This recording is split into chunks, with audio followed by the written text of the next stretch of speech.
Hi everyone, welcome to part 3 of Technical Analysis Made Easy series.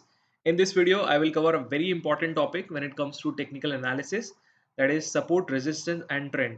There are many traders who only relies on support, resistance and trend for their decision on trade entry and exit. So after this video, we can start practicing on live market using live charts for our trade entry and trade exit strategies. Okay, let's start with support and resistance. But before jumping to our technical stuff, as usual, I'll try to give you a very simple example to make you understand the concept first. So imagine you live in a 20-story building on 10th floor, and in a room you are playing with a bouncing ball. Now, what would happen when you drop a ball on the ground? It'll hit the ground and bounce back, right? Similarly, what would happen when you throw a ball into the ceiling? It will hit the ceiling and then rebound to move downwards. In terms of technical analysis, your floor is your support right here, and your ceiling is your resistance. So, what happens when price reach to its support or floor? It bounces back. And what happens when it reach to its resistance or ceiling? It rebounds to move downwards. So this is what support and resistance is in technical analysis. Also, you might have noticed over here that the prices have breached the resistance level and move upwards to make new highs.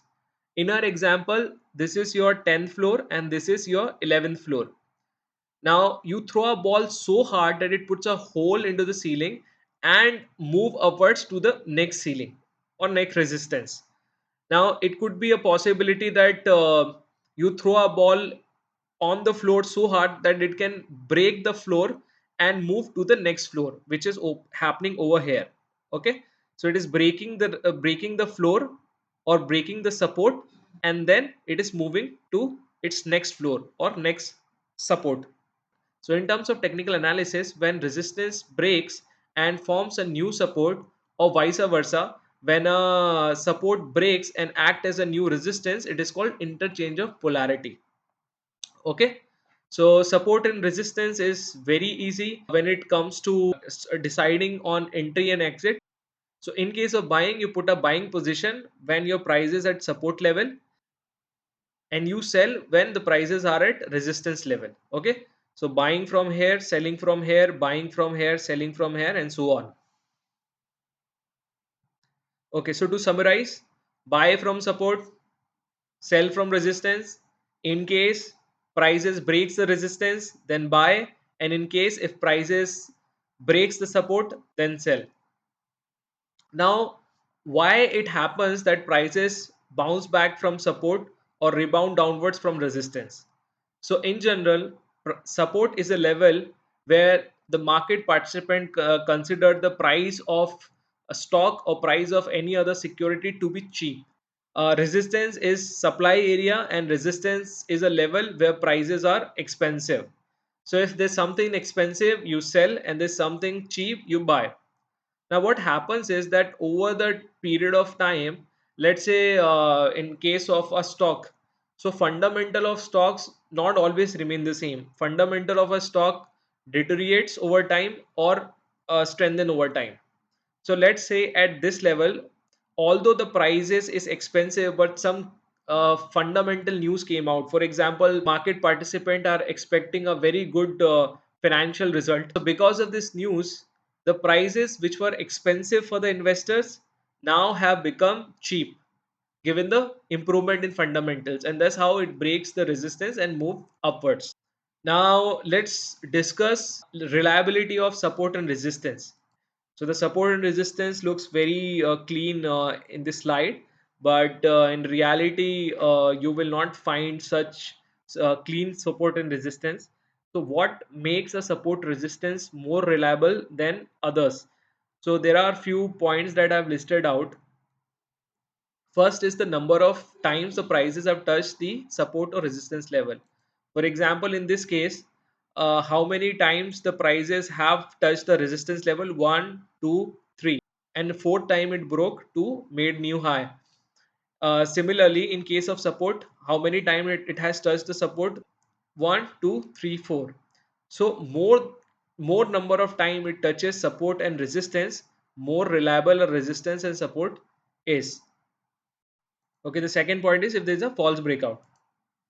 Now you see the prices are exactly bouncing back from support level and then rebounding downward from the resistance level. Okay, and at this level it is breaching the resistance. Now there could be a possibility that the prices reaches over here, and then instead of going up it may come down. Okay, and then again it may continue its support and resistance consolidation.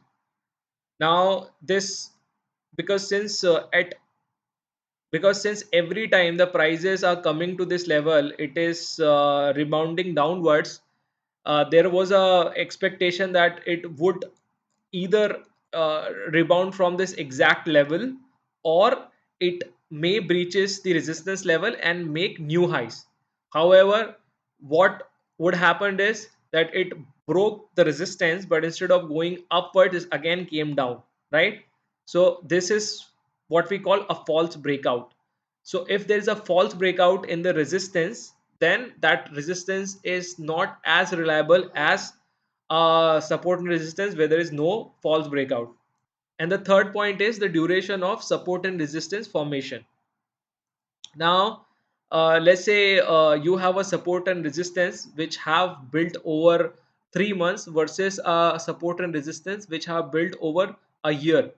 In terms of reliability, a support and resistance of a year is more reliable than a support and resistance of 3 months. Okay, so these are the three important point to consider in terms of which support resistance are more reliable than others. Okay, so the number of times the prices have touched the support and resistance level, if any false breakout, and duration of support and resistance formation. Okay, let's switch to trend now. Now there are two types of trend. First is the upward trend and second is the downward trend. The properties of uptrend is that it makes higher highs and higher lows, and the property of a downtrend is it makes lower highs and lower lows. Now how you can trade in case of upward trend and downward trend? So you can also treat this as support and resistance only. So you can treat this line as support, and you can also draw a line over here and you can call it resistance. So the basic idea to enter and exit is that you buy from the support level and you sell at the resistance level. Okay, one important point to note over here is that this upward trend over here is not going to continue forever. Just like this downward trend, when prices were coming down, making lower highs and lower lows. So this is our resistance line. We can draw a line over here which would be our support line. So what was happening is the prices were rebounding from the resistance level and they were bouncing back from support level. But over here if you see, the prices were supposed to rebound from here to here, but instead what happened is that prices breached the resistance level, and then this, by the way, by the rule of interchange of polarity, our previous resistance have become the new support, and then the prices then bounced from support and then made higher highs and higher lows, which is an upward trend. So the downward trend converted into upward trend.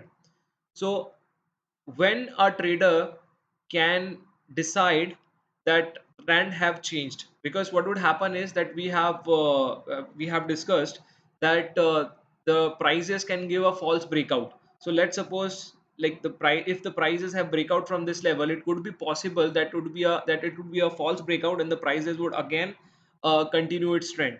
So when a trader can basically decide that this is the right time to enter into a trend reversal and the trend have actually reversed. So the rule is, for example, if the prices have broke from this level, then the previous high should be breached. So for example, if the previous high is over here and if I draw a line, the prices should bounce back from here.